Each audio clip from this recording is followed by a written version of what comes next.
కొండపల్లి బొమ్మలు పేరు వినగానే మనకు ఒక చిత్రం వస్తుంది.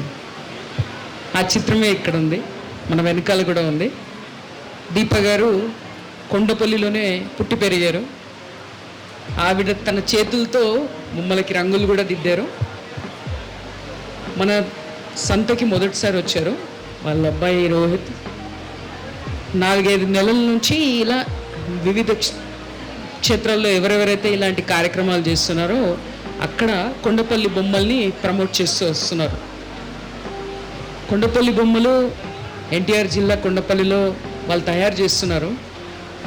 ప్రాచుర్యం పొందాలి, 10 మందికి అందాలి అంటే దీపా గారిలాగా మన దగ్గరికి కూడా ఈ వస్తువుని తీసుకొచ్చే వాళ్ళు ఉండాలి. అలా తీసుకొచ్చారు.